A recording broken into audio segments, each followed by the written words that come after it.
Good morning or good afternoon, everyone, depending on your time zone. Thank you for joining us for today's webinar on the Njira Final Performance Evaluation. My name is Emily Marshall, and I'm the Award Manager on the Impel Associate Award under the IDEAL activity. Before we start the presentation, I'd just like to quickly go through a few practical instructions for the webinar. First of all, we encourage everyone to introduce themselves in the chat box with their name and organization. We'll be using the chat box for any communication not related to the technical content. There you can reach out to my colleague Sid Santokumaran, who has the word ideal in front of his name. He can help you with any audio issues or other technical difficulties you have. In addition to the chat box, you will see a Q&A box. This is where we welcome you to post any questions you have related to today's presentation, and feel free to post anytime throughout the session. Our presenters will answer your questions during the Q&A session after the presentation. And please try to keep questions brief, as we receive many over the course of the webinar, and it can be difficult to sort through the longer questions in real time. And finally, we will be sharing the PowerPoint slides and recording of this webinar after it ends.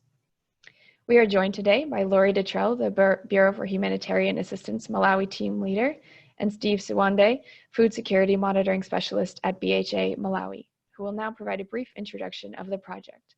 Over to you, Lori and Steve. Thank you, Emily. Welcome, everyone. Greetings from the long way. My name is Lori Detrell, and I'm your Bureau for Humanitarian Assistance team lead here at USAID Malawi. I like to think that the most important word in my title is team. And my teammates are Kumbukani, Killian, Emmanuel, and Steve, who you're going to hear from in a little bit. We're a lean and mighty team, and we're really happy to present these findings to you today.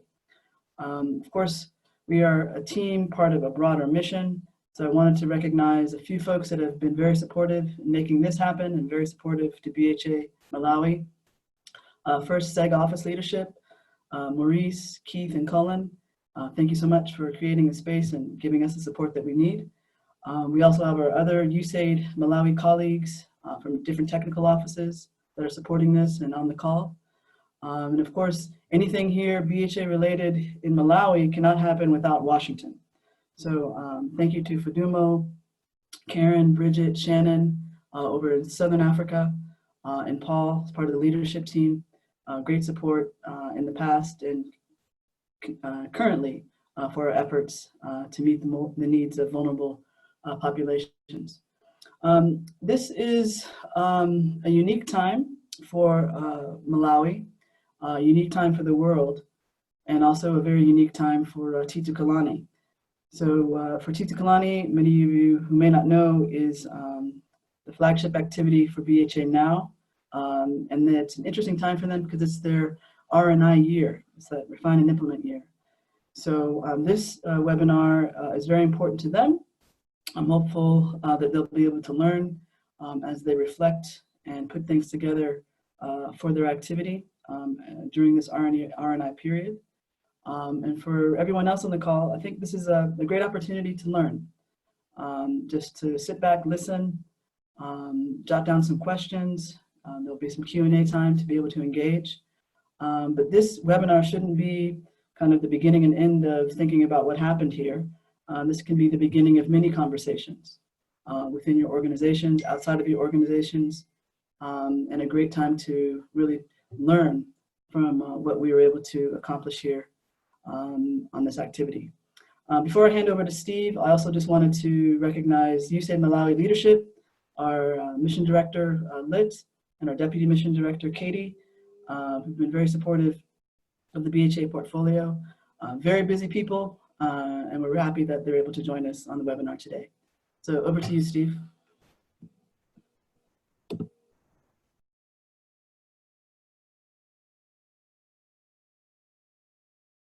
Thank you, Lori, and good afternoon, everyone from Malawi. My name, as introduced, is Steve Siwande.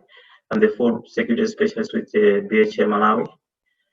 Just to give a background to the Njira program, which was a $30 million 5-year project that Food for Peace, now BHA, implemented in Machinga district and Balaka district through Project Concern International from 2014 to 2019. And PCI had a main implementing partner, which was Emmanuel International, that implemented Machinga, where PCI implemented on the ground in Balaka. They also worked with the technical partners like Mountain Sun, that were experts in watershed management, and Agricultu, that were their irrigation specialists. So the program's overall goal was to improve food security among vulnerable households in the 2 districts, covering 5 traditional authorities and 63,472 households, over 240,000 direct beneficiaries in those 11 tiers. And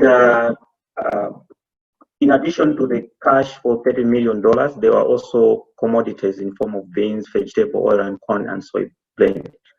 And this was up to about 4,900 metric tons. These were mainly provided to pregnant lactating women and children under 5, and also for implementing food for asset activities that were mainly used in works for the watershed management as well as irrigation. So Njira is a Chichewa name which means pathways, and Njira actually through PCI came up with this term to mean that this is a pathway to development, and they were working directly with beneficiaries on their pathway to development. And so they had recruited directly staff on the ground, unlike the other program, which was a sister program that CRS implemented. They worked through government extension workers. PCI recruited staff to work with people, direct beneficiaries on the ground, to reinforce the coverage while showing them the pathway to development. So as I mentioned that Njira was implemented in these 2 districts, these were also the same districts that were Malawi's country development cooperation strategy focus districts. There were 3 districts. The other one was Lilongwe, but Njira was only in the 2, Machinga and Balaka.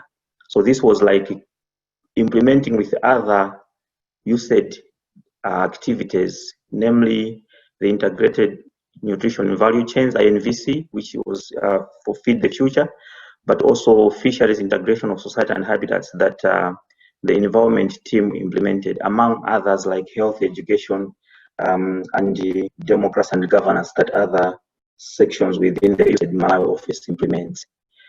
So like the sister activity of Bali, Njira also had its own challenges during the implementation period, which was the hardest for Malawi, with a lot of floods, but also long drought. And then in 2016, we saw the coming in of the 4 armyworm infestation, just at the beginning of the, just in the middle of the implementation of this activity. So usually, there was a lot of challenges during that implementation, as mentioned.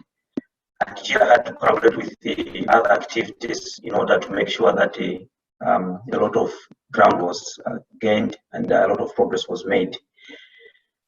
So in a nutshell, this is an exciting program that was implemented, and we would like to learn from the evaluation team in terms of what results they came up with on the impact that this activity left on the ground, both positive and negative, and we want to use these to improve the design and management of other activities. I've seen several partners joining here from CARE who are implementing the new activity that we just started last year.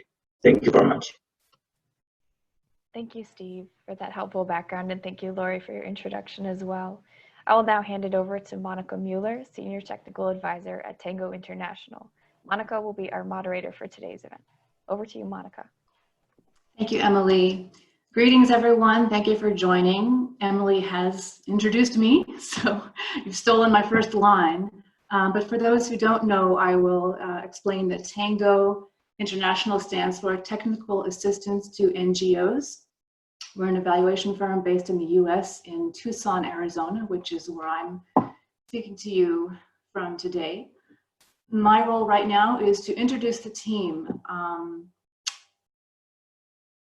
Borrowing on Lori's emphasis in her opening words, any evaluation is a huge team effort. So first I'd like to introduce Dr. Tim Finan, who's going to be our main presenter today, and Tim was the team leader for the evaluation. Joining him was Will Lynch, and locally consultants Anna Chinombo and Numeri Gerasomo. The quantitative survey was undertaken by our local partner, CARD, which many of you may know, that stands for Center for Agricultural Research and Development. So I should note that this Njira evaluation is the 6th of a series of 6 end lines that Tango has been working on over the last year. Some of you may have been able to tune into the webinar for Ubale, the Ubale end line evaluation last week, and perhaps Emily can post the link to that in the chat box. But just be aware that there are 5 more webinars available to you online if you'd like to check out those recordings. I'm not going to rob any more presentation time from Tim. Oh, I have to mention also, I'm sorry, another very important panelist today is Stephanie Martin. Stephanie was the quantitative analyst, so she's going to be available during the Q&A session for any questions about the survey data, the methodology, etc. So with no further ado, I will pass this over to Tim, and I will see you all during the Q&A session. Over to you, Tim. Thank you, Monica. And I'd like to, first of all, thank all of the participants in this webinar. Specifically, our evaluation was supported by Save the Children in Washington and under the Impel Project. Certainly by the mission in Malawi. I'd like to recognize the support of our implementing partners, PCI and Emmanuel International. And especially, I would like to express some gratitude to our team members, to Numeri and Anna, but also to the overall team of interpreters and report takers, all of them Malawians, highly competent, and people that we felt were true partners in this exercise. Let us begin. It is important to discuss the context of southern Malawi, specifically the southern districts of Baraka and Machinga, because these have, in many cases, a significant influence on project outcomes and the direction in which a project design will take. Baraka and Machinga have a population together of about 1.2 million.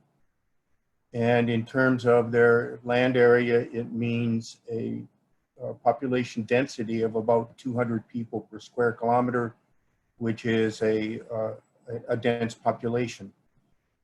The population of these districts are, for the most part, resource poor and cash poor.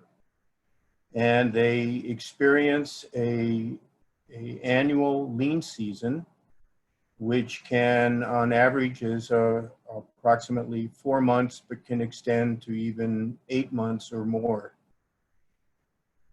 The livelihoods in this region depend upon rain-fed agriculture during the rainy season, and day labor as a source of what is called locally ganyu, as a means of acquiring enough income to purchase food in the off-season.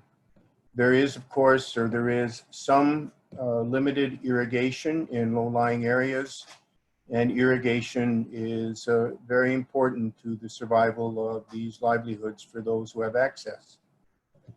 The problem with agriculture, besides the fact that it depends on the gods of rain, the problem with agriculture is that the farm sizes are very, very tiny, often averaging around an acre per household or a little bit more. And the soils soil fertility has declined due to the degradation of the natural resource base and the widespread deforestation in that region. Along with that, you have uncertain, because it's a semi-arid environment, you have a distressing frequency of shocks which include in localized areas flooding into the lowlands, frequent dry spells during the rainy season. That has to do with the distribution of rains and overall drought, the amount of rainfall per season. And then also the presence on occasion or a regular presentation of pests, such as the fall armyworm, which can have a major devastation effect. In the time period of the project, as we went over and tried to detail out the nature of the context of these contextual factors, it shows that there was only 1 year, which was the 2017 agricultural season, that could be defined as normal with normal productivity or production outcomes. But overall, the region suffers from very high vulnerability due not only to exposure, but to resource packages and assets. And also because of that, suffers from high levels of malnutrition with regards to body weight, birth weight, stunting and wasting, particularly stunting. So households struggle to provide an annual diet. And I would even say, or our team might say, that many of the poorer households live on a kind of threshold of survival, where the level of risk can move people into very dangerous, highly vulnerable situations due to unanticipated factors such as shocks. This was a quantitative survey, the quantitative survey was done in the end of July, and it had 630 households, 20% of which were identified themselves as participants. A little bit more on that. There is in the report, and particularly in the annex, a very detailed description of how sample size was determined in both the baseline and the end-line surveys. Complementing the quantitative survey was the qualitative study, and the qualitative study in which I personally participated took place at the end of October. It was in both Balaka and Machinga. It had a purposive sample of participants for the most part. And our team conducted 42 focus group discussions, 42 key informant interviews, many of them with government colleagues and project managers and project field workers. We did a desk review of all available material that we could get our hands on.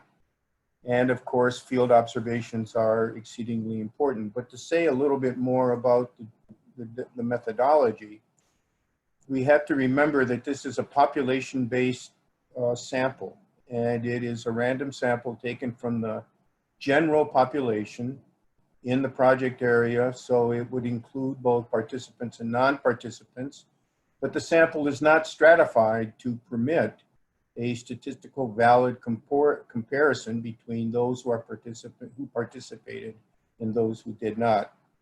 The other point, which is important in understanding some of the discrepancies between the outcomes of the quantitative survey and the qualitative survey, is that these are simply 2 points in time, a baseline and an end line, approximately 4.5 years apart. They do not and cannot show trend. And that is because, given the contextual factors, the nature of the context in which a given survey takes place can be measuring the effects of this context rather than the effects of any other sort of factor. There are some indicators that are measured in the project that are less sensitive to context, such as number of water points that were set up. Or perhaps messaging on health and nutrition.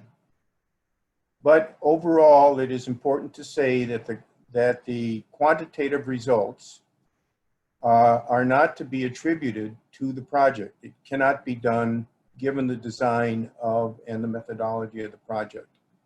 So the PBS does not have a control group.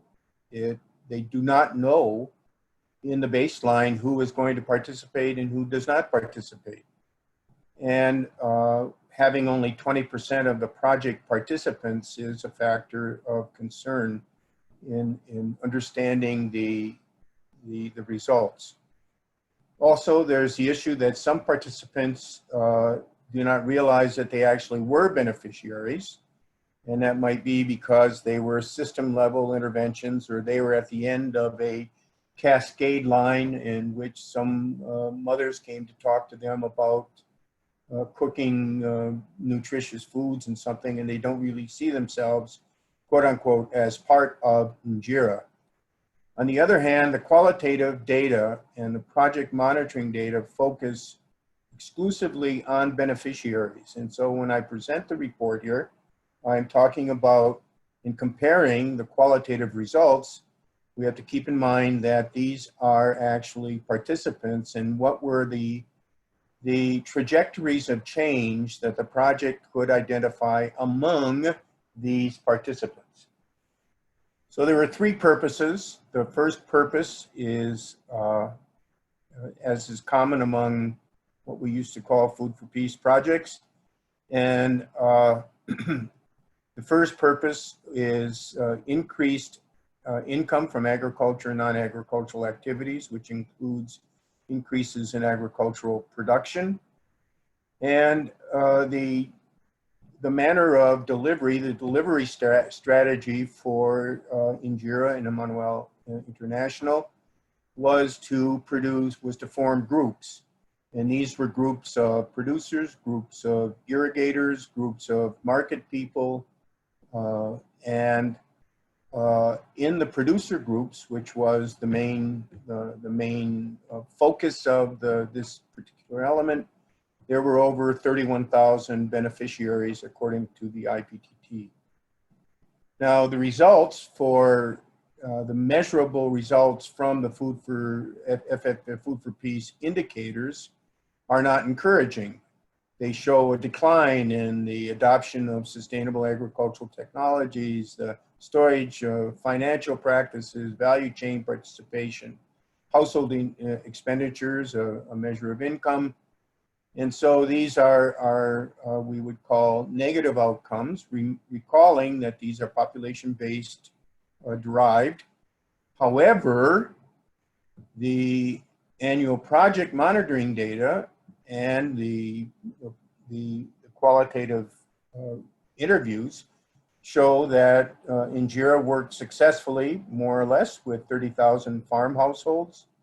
A large portion of them adopted hybrid seeds, different spacing of maize spacing, a more dense maize spacing, soil fertility management through mulching, and other low-cost practices. More than 3,000 practiced improved post-harvest and storage technology using these storage sacks. The irrigation schemes expanded. More people had access to irrigation, and the small plot irrigation plots, collective plots, covered in total 225 hectares, which is significant in terms of livelihood security. The other component that showed positive indicators was the livestock pass-through, particularly with goat ownership, which increased extensively or of an order of magnitude, and also chicken ownership, noting that livestock ownership is an important part of the coping strategies of such highly vulnerable households. The qualitative reflect these beneficiary findings, also reflect these gains. They see that that the adoption of these low-cost, climate-smart products was fairly wide. Innovation was widespread, and these include the use of hybrid seed, plant spacing, mulch, expanded agriculture, etc., and the understanding and use of the orange flesh sweet potato. There was an increase in crop diversity due to the project. People came to understand and to orient their production around the necessity to have a 6-group diversity of crops, including green leafy vegetables, orange flesh vegetables, et cetera, and there was increases in productivity due to the fact that the natural resource management in the watershed increased raised the water table and made soil moisture more available. There was very positive results from irrigation, and irrigation is a primary strategy to deal with or to adapt to a semi-arid and uncertain rainfall system. Another very positive element of this project was the savings and loan. The majority of the participants were women, and there were 33,000 participants among 1,500 groups. And we have to understand that in an exceedingly cash-poor environment in society or economy, that the availability of an additional availability of liquidity of the area is important. And it was a major source of household income. There was loan, 70% of the participants used the money to invest in loans, and the earnings were invested in what we would consider to be a widespread set of household necessities, including school fees, improving diet, and investing in farm activities. In terms of the value chain activities, this is a major strategy of the project was to increase the participation of farmers into markets and to increase access to income. The PBS shows that there was a fairly drastic decrease from baseline to end line in quantity in value chain activities. But according to the annual monitoring data done by PCI, nearly 7,500 farmers practiced these value chain activities. And perhaps one of the greatest impacts was in, once again, the savings and loan activity, which allowed people to invest into agricultural activities, and the project measures that there was a 30 to 50% return on deposits into the savings fund, which is of course significant. One of the stories that was a bit ambiguous in its outcome was the pigeon pea, which is a traditional cash crop and well adapted to semi-arid environments. People tend to intercrop pigeon pea with things like manioc or cassava. And the project promoted pigeon pea among other cash crops. And it is used as a reference story here because there was an increase in production, but the market collapsed, the export market collapsed, and it ended up being a disincentive within the project. So we look for the lessons learned on how to interact more effectively with markets. The livestock pass-alongs were successful, and they are important because they are, people own livestock to be able to sell them in the lean season, to be able to purchase food, but also they are increasingly a source of income from the sale of eggs and animals and so forth. There was 13,000 households improved their livestock.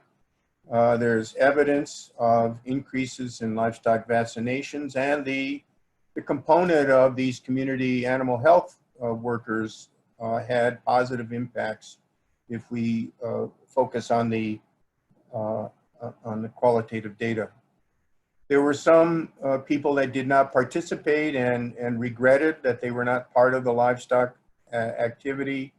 They did not understand it when it was explained in the beginning, I guess, is what we have concluded. There were parts of the livestock that were not as successful, such as pigeons, because pigeons eat the same food people do. And there was some delay in receiving veterinary kits for animal health workers. But overall, it was positive. And so the overall strengths of Purpose 1 were that it did increase production and productivity, and it increased revenue from irrigated crops and the sale of livestock. These were marginal gains, not large amounts of money by any standard, but any amount of money in a cash poor society is extremely important to overall survival strategies. The overall challenges were these unanticipated shocks, the inadequate rainfall in 4 out of the 5 years, pests, fall armyworm in 2 out of 5 years, the market the market uncertainties, and then the lack of cash and employment overall. These were challenges to the project outcomes. The second purpose is the improved health and nutrition of pregnant, lactating women and children under 5. This was to be achieved through distribution of rations to women in that category. It was direct targeting of them. There was a tremendous amount of training and messaging around dietary practices, the diversification of foods, child feeding, breastfeeding, and care practices, measuring looking for people who might in a high risk category using, for example, upper arm circumference measurements. And the way that this purpose reached out to the beneficiary population was through care groups. There were 453, some 15 or 20 people in each group. There were fathers groups in which the project explicitly sought to make childcare and healthcare a joint household activity and not something that was exclusively for women. And there were important workshops on gender roles and relations, gender relationships. There were important messages on domestic violence, on the role of women, expanding the status of women, and so forth. And there was a significant amount of layering, that is, the way we define it. More than 1/3 of the beneficiaries who were in the Purpose 2 also participated in Purpose 1 activities, including things like improving agricultural production and food diversity.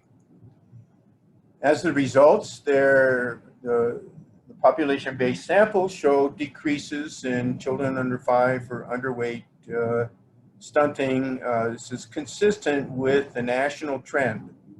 The PBS is not powered to show changes at the participant level, but we can see that these were, whether these are project influenced or not, these are very positive in terms of these basic nutritional indicators. The PCI data show that more than 1/3, almost 40% of the children 6 to 23 months under 2 had consumed 4 or more of the basic 7 food groups. That's positive in terms of diversity. Boys did better than women, and there was evidence of acceptance of the orange flesh sweet potato into local diets. There were improvements in hygiene practices, in hand washing, and the use of latrines. And people pointed out that there were, during the life of the project, reduced outbreaks of cholera and diarrhea. The qualitative team found that this cascade approach is effective for scaling up the distribution and the delivery of messages. And these messages were well absorbed, especially the ones on preparing nutritious food, breastfeeding, weaning foods, child hygiene, and so forth. And there was a significant reduction in referrals to the National Rehabilitation Units where high-risk children, highly affected children go. The use of fuel-efficient stoves, while widely recognized as positive, the team found very little use of these in households, and there seems to be a question about whether these are really widely accepted or not. And then, of course, there's the issue that chronic food security threatens gains in nutrition in any time. And all of this depends upon being able to produce and have access to food adequate to put these nutritional messages into work. There was an element of growth monitoring with high coverage. There was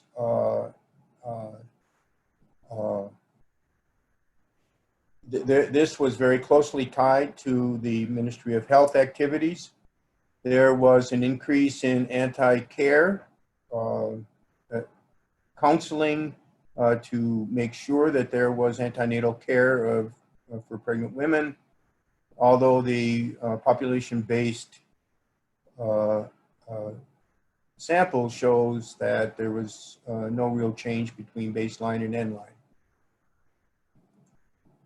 Exclusive breastfeeding, there was the quantitative data show a large, significant change, especially for boys.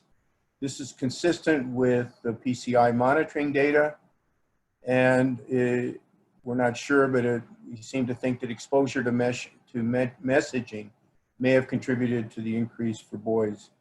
There was no difference in diarrhea incidence from BL, from the baseline to the end line. There continues to be a use of oral rehydration therapy. And we don't really know how to interpret this outcome here, but there doesn't seem to be any change from baseline to end line, or there was a decrease from baseline to end line in the use of ORTs. The water point committees, these function very well. They expanded safe drinking water to a large part of the population, and they worked well as a governance entity, as a way in which people engaged in collective decision-making. In the WASH, there was, they show that there was an increase in access to drinking water, which is consistent, and less use of sanitation facilities. There is still a caveat here that many may still lack clean water. 21% of the population uses treated water, bleaching being the most common form of treating water. The WASH outcomes, there was a success with regards to community-led total sanitation. There was a significant amount of project activity in mapping of households with toilets, of finding out where the defecation sites were in it, and using education and messaging as a way of convincing people that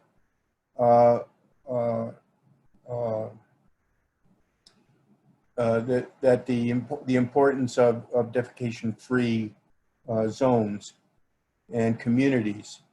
Now, the problem is that there was poor quality latrine construction. The innovations in latrines didn't really catch on with some of the concrete slabs and so forth. The tippy taps weren't seen very frequently, but the problem is that latrines tend to collapse during the rainy season and have to be replaced yearly. We saw a large number of households with latrines that didn't appear to be functional. So that whereas there were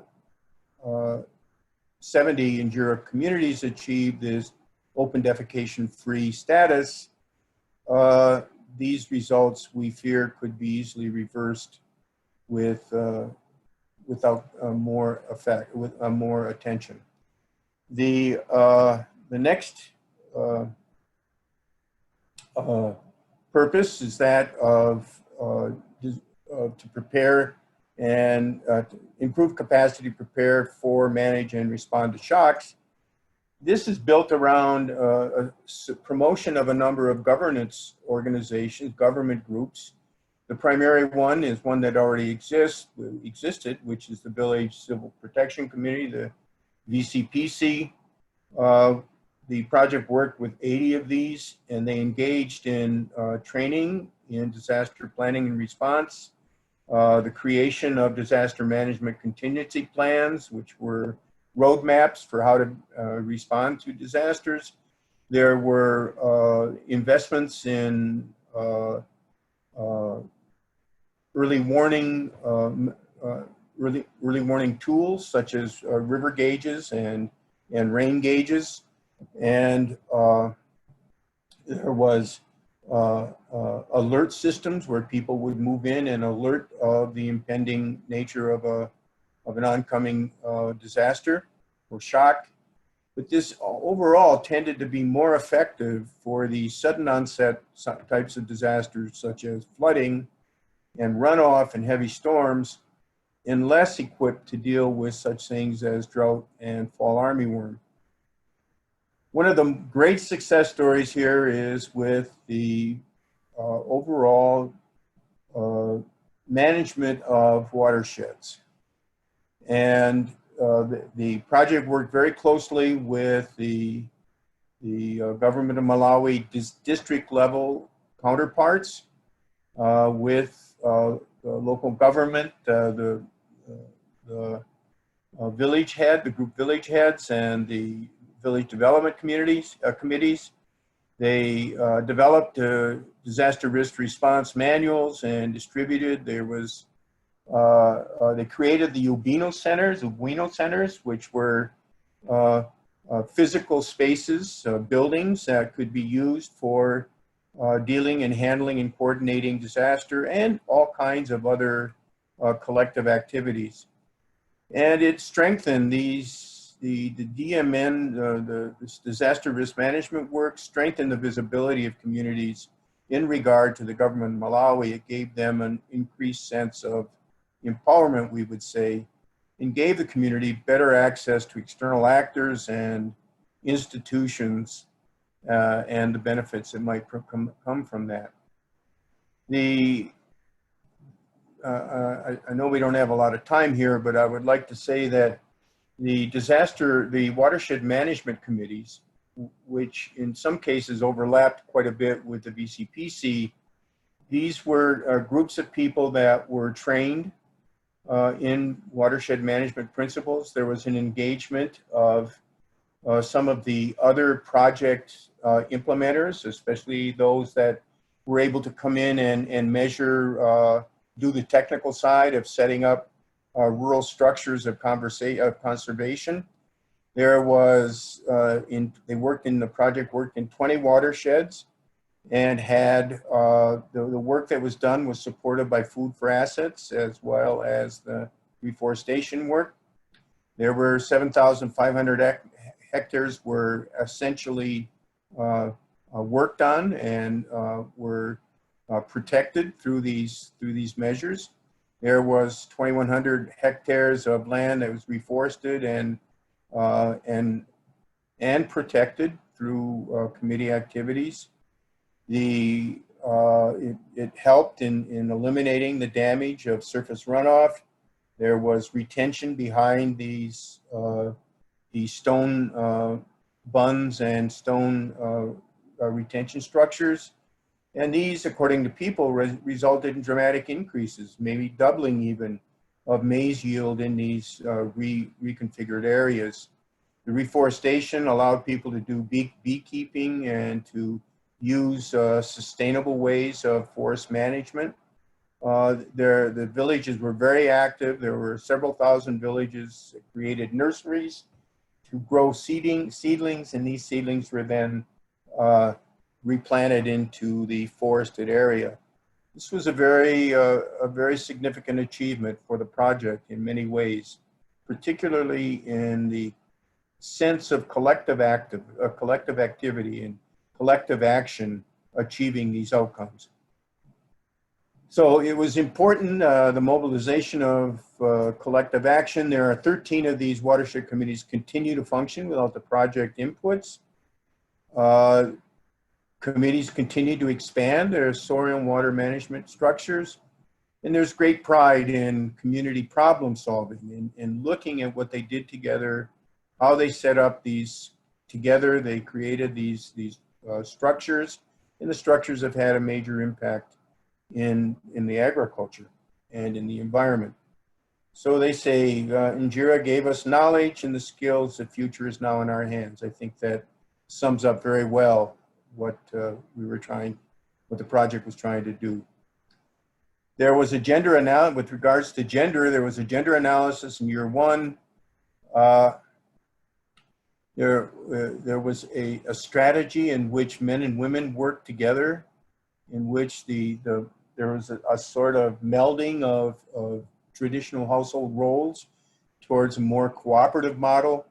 And there was an emphasis on the status of women. And I must say that we met with many women in the project, and it was impressive how the leadership qualities that they displayed. And there was evidence that from the qualitative work that that men also participated in decisions about child and health decisions.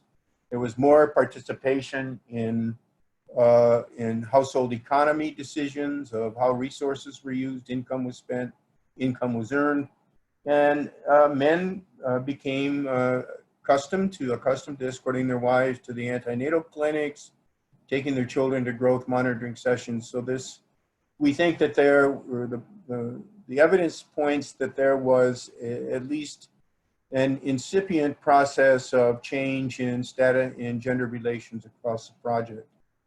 Once again, we think that what really worked in this project at a programming level, at a design level, is the layering that was built into the theory of change, particularly those between the Purpose 1 and Purpose 2 and Purpose 1 and Purpose 3. There was very successful partnership with government of Malawi counterparts. I've done a lot of these evaluations in my life, and I was very much impressed by the proactive effort of the project to involve the district level counterparts into the entire process of planning, management, working together, going to the field together, and trying to develop this key for an exit strategy. Might point out that a lot of the project assets, such as motorbikes and so forth, were turned over to district counterparts for them to continue their work. And the sense of community empowerment and ownership, I think that this is something that was very, very successful in the project, in both in the irrigation committees, water point management, watershed management, that the sense of trying to give people an opportunity to solve their own problems and to provide the kind of enabling environment to do that was very effective. Our recommendations were that the layering approach should be expanded. In the case of Njira, we think there may have been too many activities and too many beneficiaries that were not reached by all of the layering options, and that maybe in future programming it would be work with fewer, but to intensify the layering at the household level, to be more explicit in the development of what they called in the Njira theory of change, tailored pathways of change. I think we think they could improve on that. We think that there should be more attention to spillover effects of project interventions. We did not see evidence of, we interviewed people who were not project participants to get some idea of what were their knowledge of the project, and did they adopt any of the changes that they saw. And we think that this kind of attention, the attention to spillover effects, there was a learning village model, but it doesn't seem to have been a central focus of Njira's programming. And we think that that kind of learning village and more of a greater effect on emphasis on spillover would be is recommended. The Village Savings and Loans Association, these are success stories that should be promoted and should become more refined.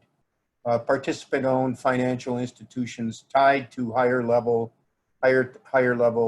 financial groups, banks and so forth. And I think that this is really the intent of the project and intent of these kinds of programs anyway. The project should really try to focus on those interventions which are low cost and low technology as the principal focus of technology change. And that's because the population is so cash constrained and the access to inputs is so limited by people's acquisition ability that this should be expanded upon. These making sure that the kinds of interventions are accessible to the beneficiary group. The value chain activities and agribusiness programs should emphasize the appropriateness of the program to farm level realities, trying to deal with the low literacy rates and the nature and the vicissitudes of local and regional markets.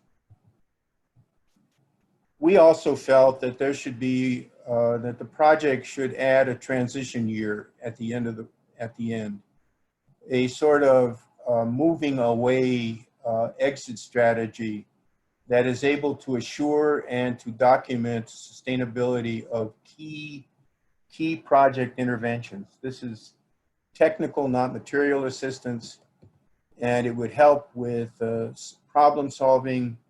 We think that it would be important for sustainability to make sure that the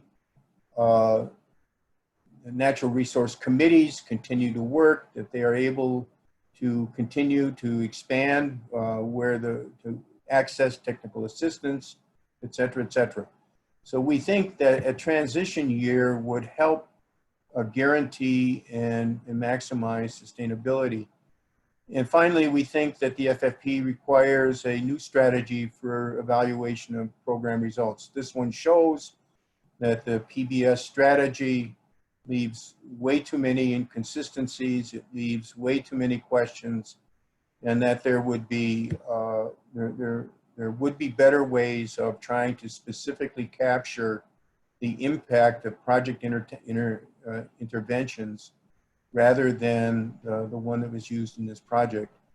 And I might add that related to this, I'll be very quick on this, is that the monitoring and evaluation system internal to PCI was one in which I felt that, or we felt that the major indicators, the major FFP indicators were limited to a baseline end-line evaluation. And that in the absence of a sort of recurrent monitoring system where you can measure the true measures of success and not just the output variables such as number of meetings and so forth, that could have been improved in this project. Thank you. Thank you very much for this opportunity. I'm sorry if I went over time. Time well spent, Tim. Thank you so much for a very comprehensive and comprehensible presentation. We have a few minutes left, and we're probably going to go just a few minutes over so we can capture some of the points that some of the audience would like to raise. So I'd like to start with just a point of methodology so that we all understand clearly that the basis of the evidence and of the findings the team has come up with. So I'm going to direct this first question to Stephanie Martin, who was a quantitative analyst. The project monitoring data showed more significant change relative to the population-based survey. Could you explain, is this because of the inclusion of non-participants, or is there possibly some other factor? Over to you, Stephanie. That's an interesting question. When I looked at both data sets, the project monitoring data collection took place in a different season. It was in October and November during the harvest season. So a lot of the food security indicators looked very different at that time. Our survey went in July, and we set our survey dates based on when the baseline survey went in. So our data were comparable across the two surveys.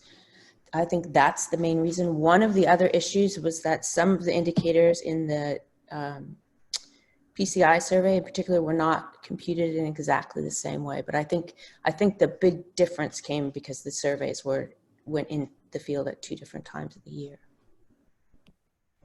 Thanks, Stephanie.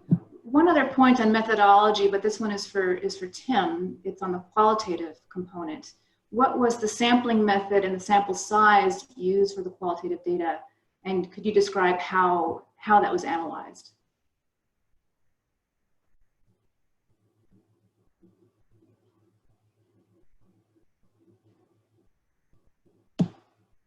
Tim, you may be on mute. You are on mute. There we go. Thank you for that question. The way that our team was divided into 4 sub-teams, so that we had a Purpose 1 team, we had a Purpose 3 team, and we had a Mother and Child Health, and then a WASH teams, sub-teams. And we sought to identify where in the selection of TAs and in the selection of the traditional authorities and the selections of the group village heads, that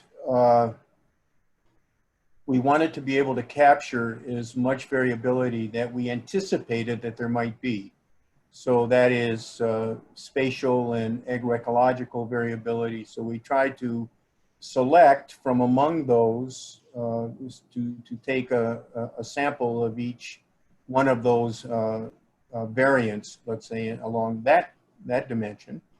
But then we decided to work with primarily, in our focus group discussions, we worked with the existing institutional project groups. So in my case, with Purpose 3, I worked with the watershed group in the BCPC. The others worked with mothers groups and with sanitation groups and water groups. And then the others worked with producer groups, irrigation groups, and so forth. So we targeted these groups, and we used people who remember that, please recall that the project was over at this time, and that most of the usual suspects had fled the project. They were not available. And we did find, however, some field people, and we contracted some ex-project field level workers to help us make contacts and to determine where we would go to communicate with the local people and so forth. So our sample was trying to capture the range of beneficiary groups and to cover equally among Balaka and Machinga, and also to cover what we felt to be might be areas that would influence the outcome, such as environmental factors. Thank you. Thank you, Tim. Going to a few questions about programming, starting with agriculture. Does the evaluation have thoughts on what are some viable on-farm enterprises that come out as sustainable and that help to build resilience? Over. That's for me, right? Yes. These are on-farm enterprises. Is that the? Right. Could you talk about what are some possible on-farm enterprises that look promising for sustainability and for resilience? I think that what the evaluation showed, that the most successful on-farm enterprises are those that can break existing constraints to change. And the existing constraints to change are, number one, a lack of cash, lack of income, lack of income opportunities, and lack of land for increasing agricultural production, so that the kinds of institutional arrangements that were made through the project, I felt were successful, particularly the committees that dealt with natural resource management, the committees that dealt with water, the committees that dealt with, in Purpose 1, the committees that dealt with irrigation, and with the producer groups. I think that the kinds of on-farm enterprises would be those that are able to provide small amounts of capital for investment in inputs, those that are going to promote marketing more effectively. I think that there is a need for more emphasis and more activity in creating linkages with outside groups, maybe through contract farming and things like that, which would improve and make more sustainable the gains that were made during the project with improved agricultural climate smart practices. I think the other kinds of things that might help would be trying to promote non-farm income earning activities, which are exceedingly limited in these local areas. And I think that people are heavily dependent upon income to be able to purchase their foodstuffs during 4 months of the year. And unfortunately, the majority of the opportunities for income earning are also affected by drought and also affected by flood. So looking for climate neutral forms of income earning, either building through small business development, through handicraft development, would have a major impact on people. Thanks, Tim. There's a question here about the role of the private sector.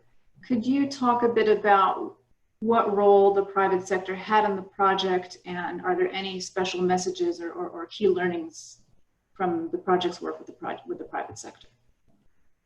Our impression was that the project went to great lengths, really, to tie these small communities with outside outside linkages with potential markets, potential sources of technical assistance. And I think that there is a role for expanding private sector, these private sector linkages, primarily in marketing, because the marketing experience was not always, it suffered from, it was not always as desired. And also with the private sector in promoting kinds of local manufacturing, local production of household goods as chairs and carpentry and local skills. I think all of those areas, there's a major role for the private sector. Thanks, Tim. A reminder to our viewers, we're going to take about 5 more minutes. There's 15 questions in the in line right now, so apologies for everyone we're not going to get to, but we will make an effort to address those after the presentation, and the recording will also be available. Tim, here's another question for you. So you've talked about significant successes under the different purposes. which interventions most helped beneficiaries to decrease their vulnerability? Which interventions most helped them to cope with shocks? Could you comment on that?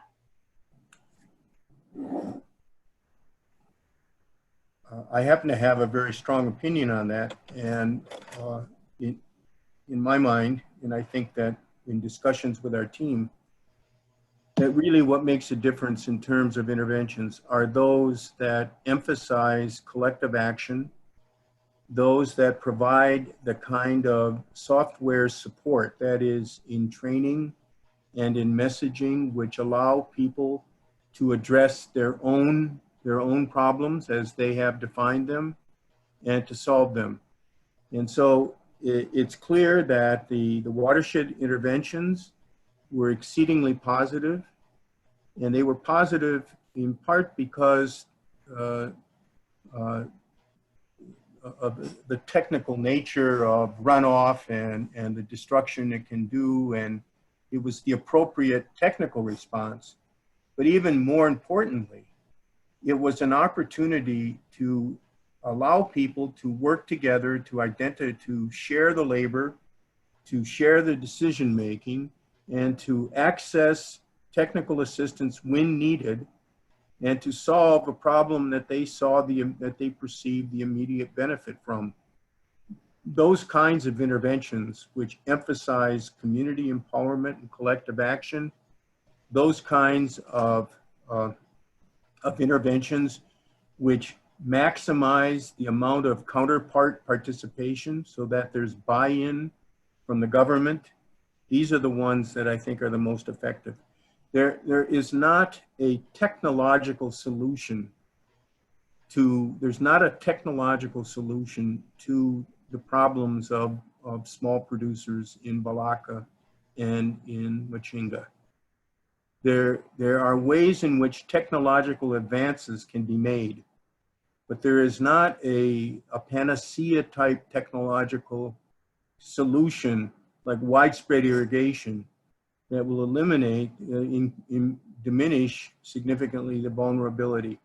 The ways in which these, I think the reduction of vulnerability is achieved and the building of resilience is through this increasing the forms of social capital, bonding, bridging, and linking social capital, and giving people enabling people to collectively solve their own problems.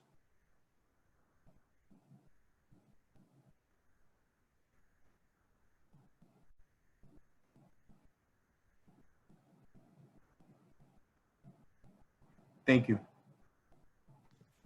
Monica, you're on mute.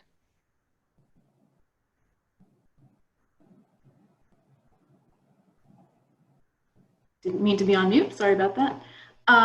There's a question on gender.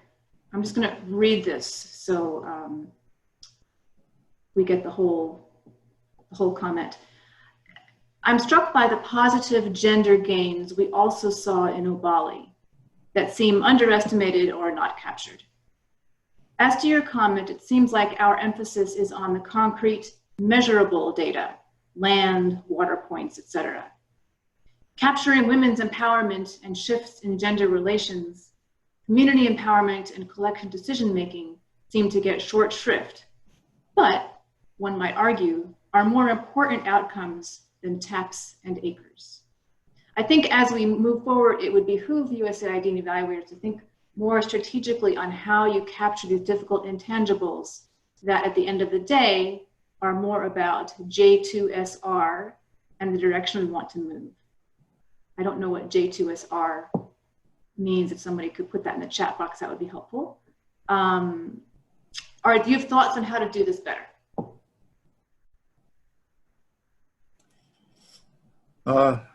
Let me preface this by saying that I wholeheartedly agree with what the question has posited.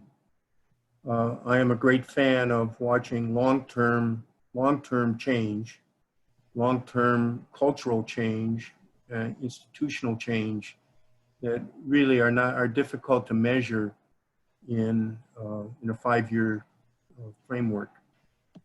However, that being said, I thought during this evaluation, and once again, I hope I'm reflecting the sentiment of my team, that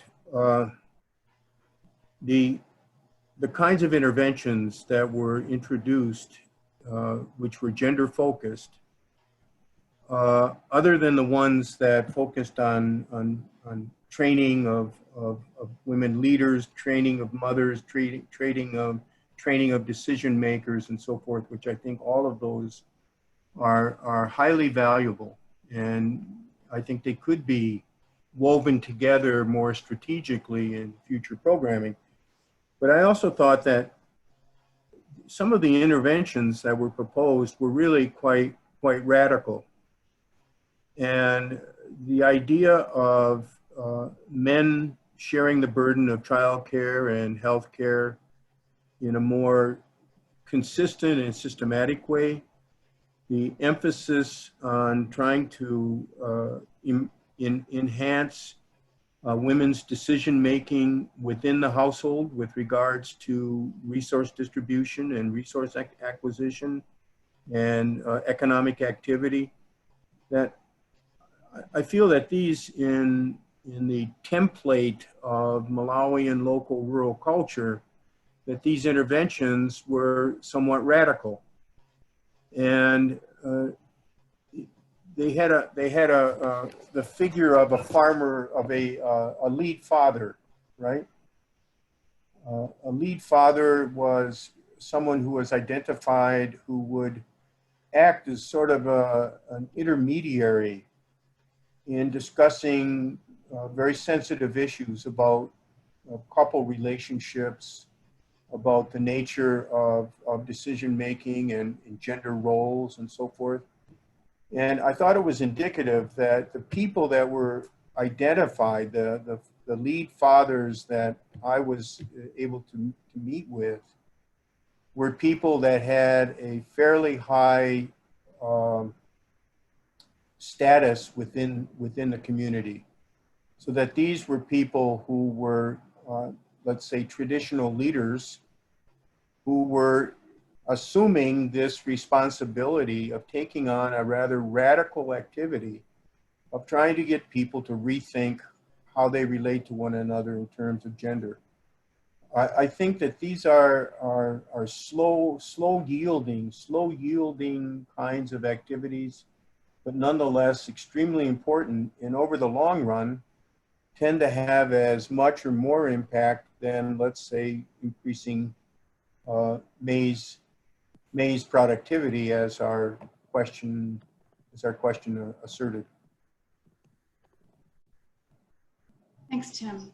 I think we'll take one more question.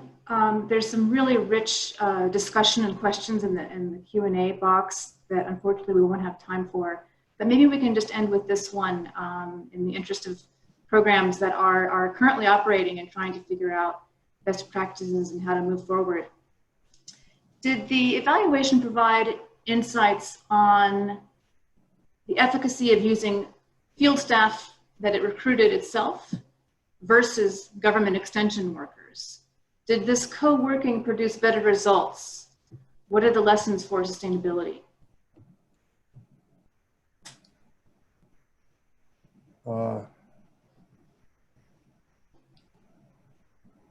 That is a question that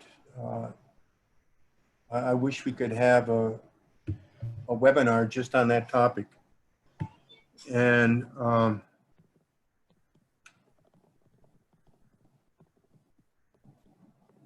it is the nature of any development project, of any one of these Food for Peace projects, that emphasize the nature of partnership with government counterparts.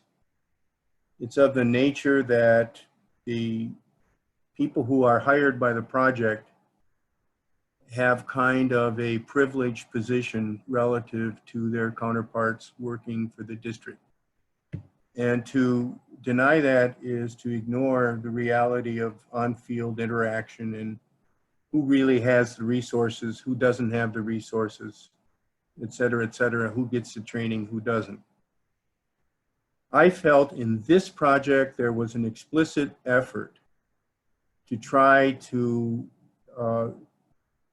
compensate for that inherent inequality in these kinds of field operation partnerships. And the way that that was done was by working, making sure that the relationship, the counterpart relationship, spanned all of the area, all the levels of interaction, from the district technical people through the local offices and through to the frontline field staff, so that the partnership operated in a way where often field staff and DOM and GOM people actually went into the villages together. They were seen as a kind of team from the perspective of the community, and I thought that that was positive. The other thing is that they all went through similar trainings, or the training, there was a great training emphasis on district level staff. And so that there was a sort of leveling of the field with regards to technical ability, technical knowledge, right? And the other positive thing, because government district offices tend to be siloed or tend to be compartmentalized like any other bureaucracy, is that the development of dynamic teams, and a dynamic team was a technical approach within Njira in which people from Purpose 1, Purpose 2, and Purpose 3 would all work together and would share their activities in given communities, articulate and coordinate their activities. And the local staff, the government of Malawi staff, were all part of that particular strategy also. So I felt that there was there were positive directions in how you configure, train, and carry out these relationships. And I felt that we visited several of these local offices, and just noting the relationship between, in our case, the ex-field staff and the government staff. It was a relationship of camaraderie, a relationship of sharing, of equality. And I think that this is a critical strategy to develop if, in fact, once the project is over, these government of Malawi staff are going to be the conduit for delivery of technical assistance to the beneficiary population.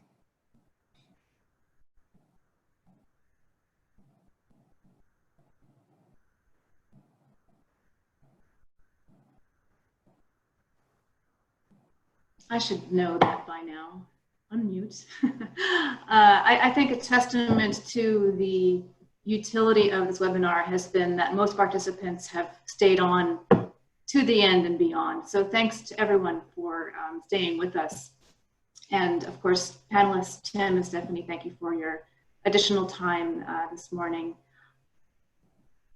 Many of the questions that I was able to mentally process in the chat box are addressed in depth in the report. So that it has not been officially released yet, but when it is, that will be out there available for you. And as I mentioned, we're going to make an attempt to address the balance of the questions even after today. So I think with those final words, I will once again thank our panelists, Tim Fine and Stephanie Martin, and also the SAVE communications team and Emily Marshall for making this all possible. Over to you, Emily. Thank you so much, Monica, and thank you, Tim, for such a detailed presentation. And thank you everyone who's participated and left questions. We will be sharing the report once it's published with everyone, and we will of course be sharing the slides and recording with everyone. We would also greatly appreciate if you could please complete our brief 1-minute event evaluation. We've pasted the link in the chat box, and it will just help us improve on similar events in the future. Thank you and have a great rest of your day.